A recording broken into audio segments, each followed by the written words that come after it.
We will discuss in this module the special reactions of unsaturated fatty acid. First reaction is the hydrogenation.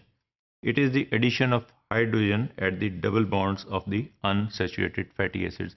हमने पिछले module में define किया था कि unsaturated fatty acids क्या हैं, कि जिसके अंदर डबल बॉन्ड्स एडेड होते हैं, वो these are called unsaturated fatty acids. अब इस डबल बॉन्ड के अंदर अगर हम हाइड्रोजन को ऐड करते जाएंगे तो ये डबल बॉन्ड जो है सिंगल बॉन्ड में कन्वर्ट हो जाएगा और unsaturated fatty acids are converted into saturated fatty acids. So this is called the hydrogenation. This is the diagrammatic presentation of the hydrogenation of polyunsaturated fat. We can see here कि अगर यहाँ पे दो bond है, this is a double bond and this is another double bond. This is called the unsaturation. यहाँ पे एक unsaturation है, दूसरी इस लोकेशन पे unsaturation है.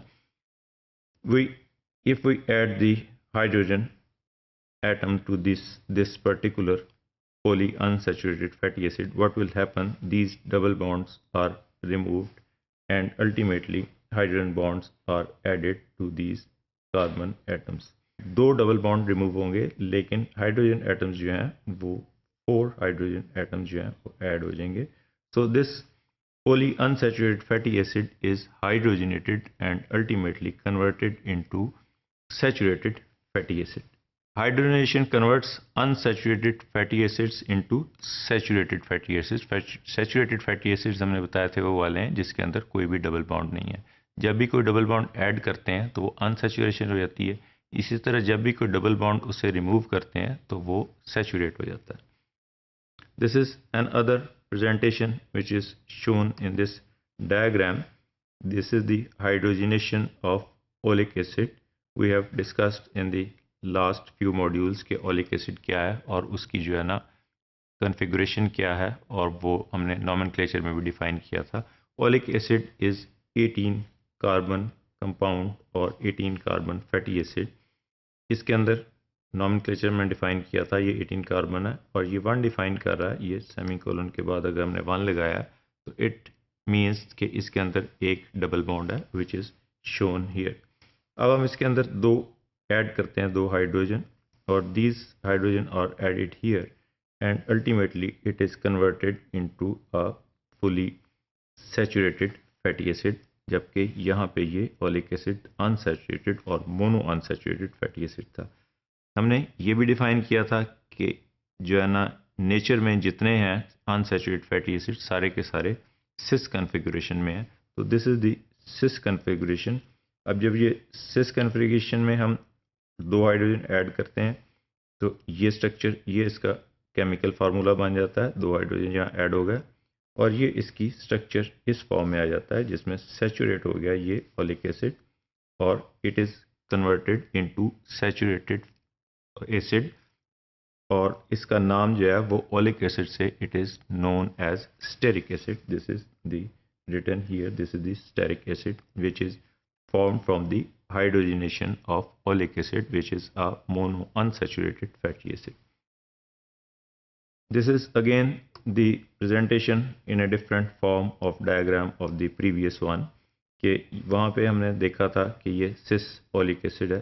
It is having cis को भी हमने डिफाइन किया था क्यों है कि दोनों जो है इसके हैवी एंड्स जो हैं और बल्कि एंड्स जो हैं दोनों एक साइड पे हैं डबल बॉन्ड के और हाइड्रोजन दोनों अदर साइड पे हैं. ये हमने पिछले मॉड्यूल में डिफाइन कर चुके हैं.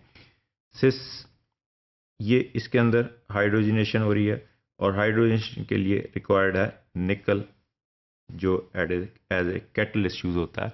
मैंने पिछले मॉड्यूल में भी बताया था कि ये कैटलिस्ट जो है ये हम जो घी बनाते हैं, जिस तरह वनस्पति या वनस्पति घी बनते हैं, उसके अंदर ये हाइड्रोजनेशन हम ऐड करते हैं. अब ये हाइड्रोजन ऐड करने के लिए निकल रिक्वायर्ड है. इससे दो हाइड्रोजन ऐड हुए और nickel as a catalyst use हुआ. It causes the formation of a desired saturated product which is we have discussed in the last slide is the stearic acid. इसको हम स्टेरिक एसिड कह देते हैं. जब इसका ओलिक इसका जो है ना वो सैचुरेटेड नाम, अनसैचुरेटेड नाम जो है वो ओलिक एसिड है और सैचुरेटेड नाम इसका जो है वो स्टेरिक एसिड है. और इससे एक बाई प्रोडक्ट आइसोमराइजेशन में बाई प्रोडक्ट भी बनती है जो ट्रांस ओलिक एसिड कहलाती है. अब हमने डिफाइन किया था कि नेचर में ये जितने भी जो है ना अनसैचुरेटेड फैटी एसिड्स हैं वो सिस फॉर्म में, लेकिन ये जब हम इसकी हाइड्रोजनेशन करते हैं तो ये ट्रांस फॉर्म में भी एक आध कुछ परसेंटेज ट्रांस फॉर्म में भी कन्वर्ट हो जाती है, विच इज़ अनडिज़ायरेबल। अब ये कन्वर्शन करने का फ़ायदा क्या है, क्यों हम हाइड्रोजनेशन कर रहे हैं, कि हमने डिफाइन किया था पिछले मॉड्यूल्स में कि मेल्टिंग पॉइंट इसका जो है वो डिपेंड करता है ऑन दी नेचर और of the length of the hydrocarbon chain and on the degree of saturation और अनसैचुरेशन। तो जितने इसमें हाइड्रोजन बॉन्ड ज़्यादा होंगे उतना इसका जो है ना मेल्टिंग पॉइंट कम होगा। तो इसके मेल्टिंग पॉइंट को इंक्रीज़ करने के लिए हम इसको हाइड्रोजनेशन करते हैं। और इसी तरह हम देखते हैं कि घी जो है, जो वनस्पति घी है, उसके अंदर हम हाइड्रोजनेशन करने की वजह से वो ऑयल, कॉटन सीड ऑयल या सोयाबीन ऑयल या जो भी ऑयल है, जब हम उसके अंदर हाइड्रोजनेशन करते हैं तो वो कन्वर्ट हो जाता है सेमी सॉलिड में, बटर फॉर्म में। तो उसकी अपनी खसूसियात हैं जिसके लिए हम उसको हाइड्रोजनेट करते हैं, और उसकी हम we will discuss in the next few slides कि हम इसकी हाइड्रोजनेशन क्यों कर रहे हैं। ये ग्रेनुलेटेड फॉर्म में और सेमी सॉलिड फॉर्म में आ जाता है।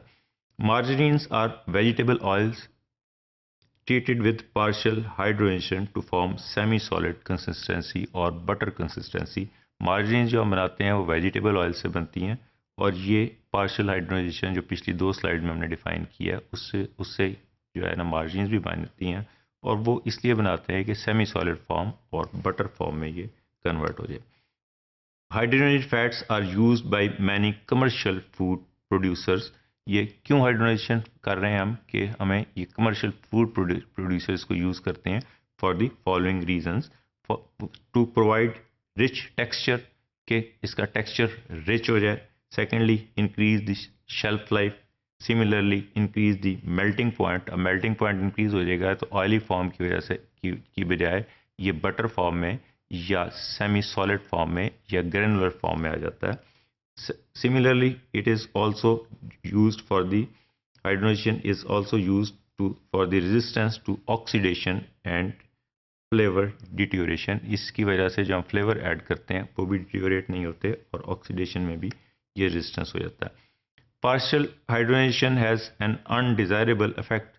Some cis double bonds are converted into trans double bond, जो हमने पिछली डायग्रामेटिक स्लाइड में हम डिफाइन किया है कि मोस्टली जो है वो इसके सिस फॉर्म कन्वर्ट हो जाते हैं उसकी सैचुरेटेड फॉर्म में, लेकिन सम ट्रांस फॉर्म भी कन्वर्ट हो जाती है। तो ये ट्रांस फॉर्म जो है ये इसकी जो है ना बाई प्रोडक्ट है जो रिक्वायर्ड नहीं है, और इसके हम डिटेल में देखेंगे ये ट्रांस फॉर्म जो है ये क्या करती है और इसकी वजह से क्या नुकसान ह्यूमन बॉडी को होते हैं।